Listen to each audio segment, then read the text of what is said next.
জন্য। আর এই মিষ্টিটা ভেঙে আপনাদেরকে দেখাচ্ছি কতটা নরম হয়েছে। রাধে রাধে বন্ধুরা, সোনা স্কুলে চলে গেছে অনেকক্ষণ আগে। তারপরে ওই টুকটাক কাজ করছিলাম, সেই কাজগুলো কমপ্লিট করে এখন চলে এসেছি ফুল তুলতে। ফুল তুলে নেব, তারপরে পুজো করব।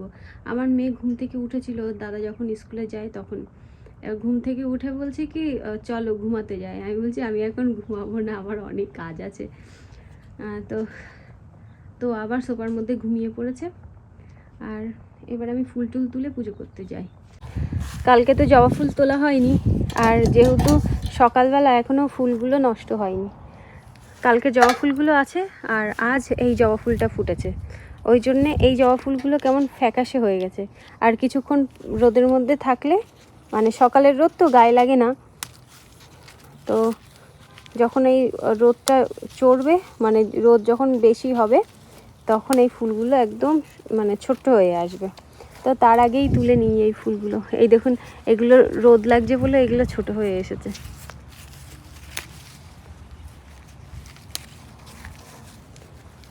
আর এটা আজকের ফুল।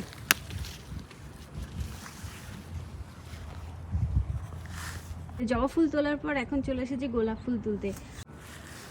বন্ধুরা, এখানে তুলে নিয়েছি আমি এক সাজি ফুল। রাধে রাধে, গুড মর্নিং বন্ধুরা। তো আমরা সকালে এসেছি আমাদের সিম বাগানে, তুমি কি বলো, সিম বাগানে সিম তুলতে। তুলো তুলো, ছোটোগুলোও তুলো, তাহলে বড় হবে। দুয়ার দিয়ে তুলবে, মানে যাতে ফুলগুলো না পড়ে যায়।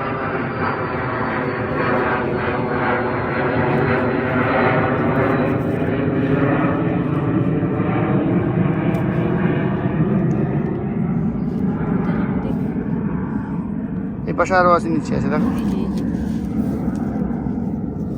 এখানেও আছে, দেখো কচি না এগুলো। এর একটা পাশে একটা আছে বড়। কই এইটুকু গাছে ভালোই তো শিম হচ্ছে। তো বন্ধুরা, জানি না আপনাদের আমাদের পুরো বাগানটা দেখিয়েছি কিনা, মানে সাইডটা এইভাবে কাট দিয়েছি নিচে দিয়ে, এখানে 2.5 ফুট মতো একটা সেকশন, তারপরে এমনভাবে বেড়ার পাশ দিয়ে ওটাকে দিয়ে নেট মতো দিয়ে দিয়েছি। এবার এদিকে যাচ্ছে, দেখুন পুরোটাই সাইডটা এমন দেখা যাচ্ছে। আর এখানটায় এই যে উপরে এই যে ক্যাটল প্যানেল দিয়ে দিয়েছি, দেখুন কত সুন্দর লাগছে। আর এই যে এটা প্যাথ, হাঁটার জায়গা, এখানটায় আজকে ইচ্ছা আছে এখানে ব্রিক্স দিয়ে দেবো সুন্দর করে। আর এখানে আমাদের কচু বাগান। কই ইদি লঙ্কা কবে হলো এমন? সরি, লঙ্কা গাছ তোমাদেরকে খেয়াল করার টাইম পাইনি। হ্যাঁ, এদিকে ভালো লঙ্কা আছে, বড় বড়। বন্ধুরা দেখুন, আমিও খেয়াল করিনি, দেখুন এই যে লঙ্কা। এটা কিন্তু আমাদের পুরনো গাছ বন্ধুরা, গত বছরের গাছ। দেখুন পুরনো ওই যে গাছের গুড়ি দেখা যাচ্ছে, গুড়ি বলছি। আর এই গাছগুলো সব পুরনো গাছ।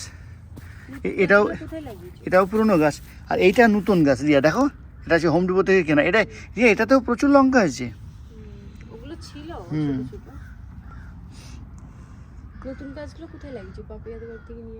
বিভিন্ন জায়গায় লাগানো হয়েছে, খেয়াল নেই কোথায়। আর দেখুন আমাদের বাগানের মধ্যে প্রচুর লঙ্কার চারা। রিয়া দেখো, হ্যাঁ এই যে দেখো লঙ্কা, এই যে লঙ্কা গাছ ছিল তো, হ্যাঁ পরে দেখলে না কিন্তু অনেক, দেখুন সব লঙ্কা খেয়ে যেত, পাকা লঙ্কা, হ্যাঁ তার দানা পড়ে পড়ে হয়েছে। না তাই বলছি কেন, আমাকে ঘাস। আরে বন্ধু, এগুলো কিন্তু পুরনো লঙ্কা গাছ, দেখেছেন? ওটা কিনে নিয়ে, না কেনা হচ্ছে ওটা, এগুলো পুরনো। আর কেন বলছি, আমার ঘাস তোলার সময় সাবধানে ঘাস মারতে হবে। আর বন্ধুরা, আর বন্ধুরা দেখুন, এটা কেমন করে দিয়েছি এখানে, এই বরবটি গাছ, শশা গাছ ওঠার জন্যে কিছু দূর অতিক্রম করে আবার এখানে দিয়েছি এমন করে। চলো বন্ধুরা, এখানেও দুটো সিম তোলার মতো হয়েছে। আর দেখুন এখানকার ডিজাইনটা ঠিক এরকমই। আমি জানি না অন্য কারোর কেমন লাগবে, কিন্তু আমার ভালো লাগছে। সাইডে উঠতে পারে, আবার উপরেও উঠতে পারে। শিম হয়েছে কিনা। তো বন্ধুরা, এই যে আমার 1 মুঠ শিম হয়েছে। ভাজা করা যাবে, বেগুন দিয়ে ভাজা করব। আলু দিয়ে ভাজা করলে ভালো লাগবে। আলু বেগুন একসঙ্গে ভাজা করি, নাহলে এইটুকুনি ভাজা করলে একদম অল্প হয়ে যাবে। বলো আমি এগুলো কেন তুলে ফেলছি? ওখানে গাছ লাগানো আছে, গাছগুলো না হলে বড় হতে পারছে না। বেগুন গাছ, আর এই দেখো শাকের পাতাগুলো দেখো নষ্ট হয়ে গেছে, এগুলো ব্যবহার করা যাবে না। তো মন খারাপ লাগছে না তো রিয়া? মন খারাপ করে কি করব? তুলে ফেলছি তো। তো বড় বেতো শাক গাছ এখান থেকে তোলা হচ্ছে, তার কারণে উচ্ছে গাছ আছে, বেগুন গাছ আছে এর ভিতরেই। শুধু এই গাছগুলো বড় হয়ে গেছে বলে ওই জন্য ওরা বাড়তে পারছে না। কাঁচি লাগবে, পারবে তুমি? জয় শ্রীরাম।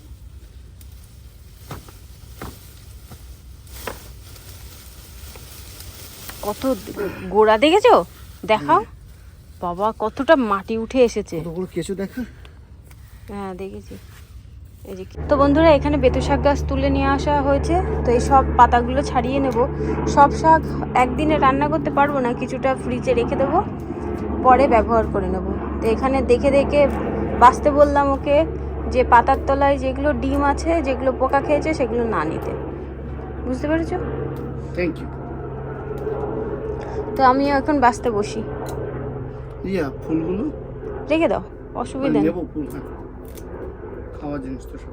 হ্যাঁ, ওরম করে টেনে টেনে নিচ্ছ তুমি, দেখছো না? কিন্তু দেখে নিচ্ছি না আগে পুরোটা। মা থাকলে ভালো হতো, টুকটুক টুকটুক করে কি সুন্দর কত কত কত কিছু সবজি বানিয়ে দিত, বল মনে নেই? এইখানে বসতো, এইখানে বটিটা নিয়ে বসতো সকালবেলা, আমাকে সবজি বানিয়ে দিত। এই সবজি বানিয়ে দিলে রান্না বান্নাও তাড়াতাড়ি হয়ে যায়, এবং খাওয়ার টেস্টি হয়। বউ টেস্টি। বানালে ভালো লাগে, কিন্তু মা বানালে আরো টেস্টি হয়। হ্যাঁ বলো, হ্যাঁ বলো। বলো, মা বাবা আসবে না? বলছি তো, প্রত্যেক দিনই তো বলি, মানে যখনই ফোন তখনই তো বলি। না, আমি তোমার কাছে জিজ্ঞাসা করছি, মা বাবা আসবে না? হ্যাঁ কেন আসবে, নিশ্চয়ই আসবে। কবে আসবে? এবছর কি আসবে? মনে হচ্ছে এবছর আসবে না, হাব ভাব শুনে যা মনে হচ্ছে। বলো কেন আসতে চায় না? কষ্ট হয়েছে এই জন্য। কষ্ট হয়ে যায়, পা ফুলে গেছে প্লেনের মধ্যে বসে থাকতে থাকতে, আরও কত কিছু। যদি আমাদের বাড়ি এই আমেরিকাতে না, যদি মেদিনীপুরের ওপাশে হতো, তাহলে তো মা ওখানেই কয়দিন এইখানে কয়দিন ওইখানে, এই ছেলের বাড়ি ওই ছেলের বাড়ি থাকতে পারত। দেখো সবগুলো ভালো দেখেছো তো? হুম, আমি আমি ছাড়াই, না হলে তুমি পারবে না। বেলা যে বয়ে যায়, রিয়া তাড়াতাড়ি করো। তো আমরা শাক ভাগাভাগি করে নিয়েছি। রিয়া এখানে ছাড়াতে, রিয়া তোমার চেয়ে কিন্তু আমার বেশি হয়েছে অনেক ছাড়া। তুমি আগে থেকে ছাড়াচ্ছ, তাই আমি পরে ছাড়াচ্ছি ওই জন্য। তো বন্ধুরা, দুজনে মিলে শাক বেছেছি। দেখুন 2 ঝুড়ির শাক হয়েছে, এখানে বেশি হয়েছে আর এখানে কম হয়েছে। এই যেটা কম সেটা আমি বেছেছি। এখানে পাতা পড়েছে, সকালবেলা একবার ঝাড় দিয়ে নিয়েছে এইখানে সব, এখানে আবার পাতা পড়েছে, আবার ঝাড় দিয়ে নিতে হবে। তো বন্ধুরা, আমি রান্না বসিয়ে দিয়েছি, এখানে ভাত বসিয়ে দিয়েছি। আর কালকে শাকের ডাঁটা বানিয়ে রেখেছিলাম, শাকের ডাঁটা দিয়ে আলু দিয়ে রান্না করব, আর ডাল রান্না করব। তো ডালটা সিদ্ধ বসিয়ে দিয়েছি, প্রেসার কুকারে শব্দ পাচ্ছেন। আর সকালবেলা তোলা হয়েছিল শিম, তো সোনার বাবা বললো শিম ভাজা করতে, তো শিম দিয়ে আলু দিয়ে ভাজা করবো। প্রথমে ভাবছিলাম বেগুন দেবো, তারপর ভাবছি না, বেগুনটা আমি শাকের মধ্যেই দিই, বেগুনটা মানে শিম ভাজার মধ্যে দেবো না। এই 4 রকম রান্না করছি, তো যতই অল্প রান্না করি না কেন দেখবেন থেকেই যাবে। তো বন্ধুরা, কালকে লাল শাকের ডাঁটা বানিয়ে রেখেছিলাম, সেই লাল শাকের ডাঁটা দিয়ে সর্ষে বাটা দিয়ে এখানে হচ্ছে সবজি, এটা আরও ফুটবে। এখানে শিম দিয়ে আলু ভাজা হয়ে গেছে। হ্যাঁ, শিম দিয়ে আলু ভাজা হয়ে গেছে, শিম দেখা যাচ্ছে না, আলুগুলোই দেখা যাচ্ছে। আর এখানে ডাল সিদ্ধ করে নিয়েছি, আর এখানে ভাত হয়ে গেছে। এবার এই শাকটা ধুয়ে নিয়েছি, শাকটা এবার বানিয়ে নেব। তো বন্ধুরা, আজ ভগবানকে ভোগ নিবেদন করেছি অন্ন, লেবু, অ্যাভোকাডো, বেতো শাক, শাকের ডাঁটা দিয়ে আলু দিয়ে সর্ষে বাটা দিয়ে সবজি। এখানে শিম আর আলু ভাজা, শিম দেখা যাচ্ছে না, আলু দেখা যাচ্ছে। এখানে হচ্ছে এগুলোকে কি বলে, এই ডালটাকে কি বলে, ডাল কি বিনস এগুলো? হ্যাঁ, এই যে এক ধরনের ডাল, নামটা ভুলে যাচ্ছি এখন। আর সকালবেলা পুজো করেছিলাম, এখন দেখুন ফুলগুলো কেমন নেতিয়ে গেছে। তো বন্ধুরা, দুপুরবেলা আমাদের খাওয়া দাওয়া হয়ে গেছে, এখন আমরা যাচ্ছি বাচ্চাদেরকে নিয়ে পড়াতে। তো সোনার বাবা আজ আমাদের সঙ্গে যাবে। আর আমাদের জল, মানে আমাদের বাড়ির জল শেষ হয়ে গেছে, আমাদের বাড়ির খাওয়ার জল শেষ হয়ে গেছে, তো সেই খাওয়ার জল নিয়ে আসতে যাবে। বাচ্চাদেরকে পড়াতে দিয়ে এসে আমরা চলে এসেছি হলফুডে, এখান থেকে জল নেওয়া হবে, আর কিছু নেব না, ইচ্ছা আছে। হ্যাঁ, কোনো ভাঙা ছোটো করতে এসেই আমরা দেখলাম সামনেই আম আছে, ওই জন্য আমরা এখান থেকে আম নিয়ে নিচ্ছি। আমি বললাম যে বড় বড় দেখে নাও। আর কত বললে এক একটা আমের দাম? 1 টাকা 70, 69 পয়সা। 1 টাকা 69 পয়সা। যদি তোমার প্রাইম থাকে মানে অ্যামাজন প্রাইম, তাহলে 4টার দাম 5 টাকা। আমাদের তো প্রাইম নেই। তো প্যাকেট নেওনি? ওই যে প্যাকেট, এই যে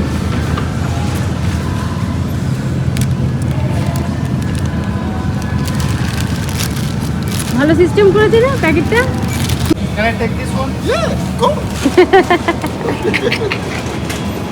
বড় দেখে নেবা? এটা বড় দেখো।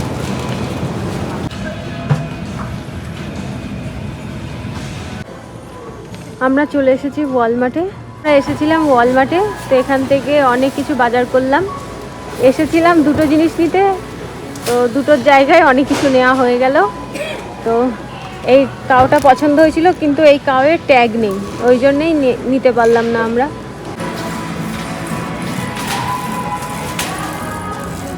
আমরা গুটি গুটি পায়ে এখন গাড়ির দিকে এগিয়ে যাচ্ছি। এই যে হেঁটে হেঁটে চলে এলাম আমাদের গাড়ির কাছে। এবার এই যে এই জিনিসগুলো, তুই কোথায় যাচ্ছিলি? এই জিনিসগুলো গাড়িতে রাখা হবে। এখানে সব জিনিস আমাদের না, অন্য কারোরও আছে। তো বন্ধুরা, আমার কিন্তু গাড়ির নাম্বার প্লেটটা চেঞ্জ করা হয়েছে। গাড়ি খুলবো তোমার বাবা। সাঁঝের বেলা আমরা চলে এসেছি বাড়িতে, আর চারিদিকে ঝিঝি পোকার আওয়াজ। নতুন স্টলার কেনা হয়েছে আমার মেয়ের জন্যে। কয়েকদিন পরেই এখানে রথ হবে, তো ওই জন্যেই এটা কেনা হয়েছে। তারপরে বাচ্চাদের ছুটি হলে এখানে ওখানে ঘুরতে যাব, তো সেই জন্যেই এই ছোট দেখে একটা স্টলার কিনেছি। আগে একটা কিনেছিলাম, কিন্তু সেটা নষ্ট হয়ে গেছিলো, ফেলে দেওয়া হয়েছে। তো ওই জন্যে এটা নতুন করে আবার নিয়েছি। এগুলোর একদম দাম কম, বেশি দাম না। আমাদের যে স্টলারটা ছিল সেটা হচ্ছে দেশের বাড়িতে রেখে আসা হয়েছে, ওই জন্যেই এই ছোট দেখে একটা কিনতে হয়েছে। আপনাদের হয়তো আগেও দেখিয়েছিলাম আমের সাইজগুলো, দেখুন কত বড় বড়। এই আম কিন্তু আজ নিয়ে এসেছি, আজই কিন্তু মানে কাটা যাবে না। কয়েকদিন বাড়িতে, মানে 2 দিন বাড়িতে রাখলে তারপরে এটা খাওয়া যাবে।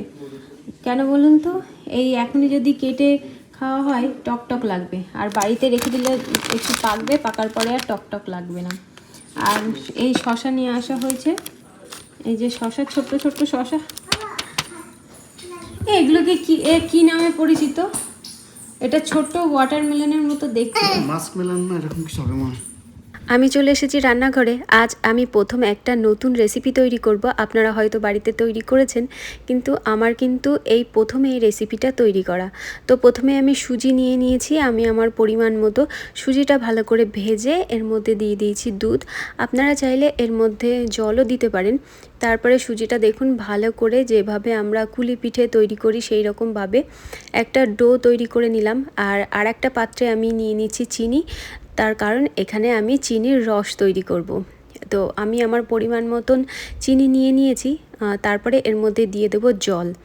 তো জলটা দেখুন ভালো করে ফুটিয়ে নিয়েছি, আর এর মধ্যে দিয়ে দিয়েছিলাম এলাচ। তো এলাচটা দিয়ে অনেকক্ষণ মানে আমি আমার আন্দাজ মতন ফুটিয়ে নিয়েছি। তারপরে জলটা যখন আমার মনে হচ্ছে যে হয়ে গেছে, তখন সাইড করে রেখে তারপরে এই সুজিটা আমি একটু ঠান্ডা করতে দিয়েছিলাম। ঠান্ডা না করলে মাখতে পারবো না। এখন একটু ঠান্ডা হয়ে গেছে, এবার সুন্দর করে মেখে নেব। আর এই রেসিপিটা তৈরি করতে কিন্তু আমার হাজবেন্ডও আমাকে সাহায্য করেছে। আমি একা একা মানে তৈরি করা আমার অসম্ভব হয়ে যেত যদি না ও হেল্প করতো।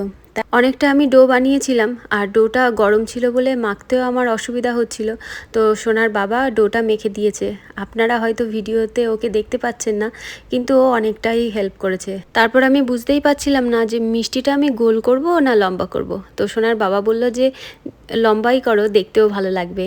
আর এই বড় বড় যে মিষ্টিগুলো দেখতে পাচ্ছেন, ওগুলো সোনার বাবাই তৈরি করে দিয়েছে। আর আমার মিষ্টিগুলো একটু ছোট হয়েছে। যাই হোক, মিষ্টিগুলো সব আমি তৈরি করে নিয়েছি, আর সোনার বাবা এই মিষ্টিগুলো এরকম শেপ করে দিয়ে ওরা খেয়ে দিয়ে ঘুমাতে চলে গেছিলো। আর এগুলো ভাজা করতে আমার অনেকটা টাইম হয়ে গেছিলো, প্রায় 12:30টার বেশি বেজে গেছিলো এইগুলো তৈরি করতে করতে।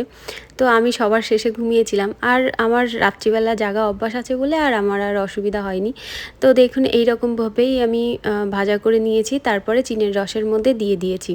সব মিষ্টিগুলো আমার তৈরি করা হয়ে গেছে, শুধু এই কটা বাকি আছে। তো ভাবছি যে আপনাদের সঙ্গে আরও একবার শেয়ার করি। প্রথমবার তৈরি করেছি কিন্তু একটা মিষ্টিও ভাঙেনি, শুধু যখন ভেজেছি মিষ্টিগুলোর গায়ে একটু দাগ দাগ মতন হয়ে গেছে। এই যে মিষ্টিগুলো দেখতে পাচ্ছেন এরকম দাগ দাগ হয়ে গেছে, কিন্তু মিষ্টিগুলো ভাঙেনি। আর এখানে দেখেই বুঝতে পাচ্ছেন যে একটু রস কম হয়ে গেছে। তো কি আর করার আছে, প্রথমবার তৈরি করেছি। মিষ্টিগুলো বাড়ি আমার গোপালের ভোগ দেওয়ার পর আমিও টেস্ট করেছি, মিষ্টিগুলো কিন্তু খেতে দারুণ হয়েছে। আর এই যে এই বক্সের মধ্যে গোছানো হচ্ছে, এইগুলোই এখন মন্দিরে নিয়ে যাওয়া হবে। আপনারা চাইলে বাড়িতে কিন্তু এইভাবে তৈরি করতে পারেন। কাল রাত বেশি হয়ে গেছিলো বলে আর ক্যামেরার সামনে এসে আপনাদের সঙ্গে কথা বলা হয়নি। আজ হচ্ছে পরের দিন, তো আপনাদের সঙ্গে এখন কথা বলতে এলাম। 12:30টার বেশি বেজে গেছিলো মিষ্টি বানাতে বানাতে, তো ওই জন্যেই কালকে আর ভিডিও করিনি। সকালবেলা থেকে ভাবছি যে আপনাদের সঙ্গে শেয়ার করব, কিন্তু শেয়ার করাই হয়ে উঠছে না। তা ভাবছি কিছুক্ষণ পর ঘুমাতে যাব, তো ঘুমাতে যাওয়ার আগে ভিডিওটা শেষ করে দিই আর আপনাদের সঙ্গে শেয়ার করি যে মিষ্টিটা কেমন হয়েছে। মিষ্টিটা তো আপনাদেরকে বানানো দেখালাম, কিন্তু মিষ্টিটা যে কেমন হয়েছে সেটাই তো আপনাদের সঙ্গে শেয়ার করা হয়নি। তো দেখতে হয়েছে এমন, আপনারা জানাবেন যে দেখতে কেমন হয়েছে মিষ্টি। এই যে এমন হয়েছে দেখতে মিষ্টি। দেখো সব মিষ্টি কিন্তু দেখতে সুন্দর হয়নি, কিছু কিছু মিষ্টি ফেটেও গেছে, হয়তো আমাদের কোনো অসুবিধার কারণে। আর প্রথমবার এই মিষ্টিটা তৈরি করলাম তো ওই জন্যে। আর এই মিষ্টিটা ভেঙে আপনাদেরকে দেখাচ্ছি কতটা নরম হয়েছে, নরম হয়েছে এবং জুসি হয়েছে। আর এই মিষ্টিটার জন্য আরও একটুখানি রসের প্রয়োজন ছিল, যেটা আমার কম হয়ে গেছিল। আমি তো ইউটিউব দেখে দেখেই এই মিষ্টিটা তৈরি করেছি। আপনারা কালো জাম না গোলাপ জাম বলতে পারেন, অনেকটা গোলাপ জামের মতনই দেখতে মিষ্টিটা। গোলাপ জামই মনে হয় বলে এটাকে, তো যাই হোক গোলাপ জাম, আমি গোলাপ জামই বলছি। আর এই মিষ্টিটা খেতেও অনেক সুন্দর হয়েছে, সবাই খেয়েছে, খাওয়ার পরে সবার ভালো লেগেছে, আমিও খেয়েছি, আমারও বেশ ভালো লেগেছে। আমার একটুখানি মানে আফসোস হচ্ছিল যে মিষ্টির রসটা যেহেতু কম হয়ে গেছে, আর একটুখানি মিষ্টির রস হলে ভালো হতো। তো সোনার বাবা বলছে যে যেহেতু প্রথমবার তৈরি করেছে খুব ভালো হয়েছে, তো এরকম ভাবে তৈরি করার চেষ্টা করব নেক্সট টাইম। আমার কিন্তু বেশ ভালোই হয়েছে। আর আমার মেয়ে মিষ্টি খেতে ভালোবাসে, সারাদিনে যে কতগুলো মানে ঘুম থেকে, আজ তাড়াতাড়ি ঘুম থেকে উঠেছে, ঘুম থেকে উঠে বিছানায় বসে বলছে আমি মিষ্টি খেতে পারবো। আমি মানে ঘুম থেকে উঠে মনে ঘুমাতে গেছে, দেখছে যে আমি মিষ্টি বানাচ্ছি, তো সেটা দেখে দেখে ঘুমিয়েছে। এবার ঘুম থেকে উঠেই বলছে যে আমি মিষ্টি খেতে পারবো। আমি বলছিলাম যে আগে ভগবানকে ভোগ নিবেদন করি, তারপর তুমি খেতে পারবে। তো বন্ধুরা চলুন, মিষ্টিটা খুব ভালো হয়েছে, আমিও খেয়েছি। তাহলে আজকের মতো ভিডিওটা এই পর্যন্তই, দেখা হবে নতুন ভিডিওতে। আপনারা সবাই সুস্থ থাকবেন, ভালো থাকবেন, বাই বাই, রাধে রাধে। আর আমার মতন যারা মিষ্টি বানাতে পারেন না, একটুখানি চেষ্টা করে দেখবেন, ঠিক হবে। তোমার জীবন দেখে মিষ্টি ভালো লাগছে, তাই মা মিষ্টি বাবা আর মা আর মিষ্টি রান্না, তাই তোমরা ছবিটা দেখো। কি বললি আমিও বুঝতে পারলাম যে, আমি তো বুঝতেই পারিনি যে মা তুমি আর মিষ্টি বানাচ্ছ, তাই জন্য বলতে ঠিক আছে।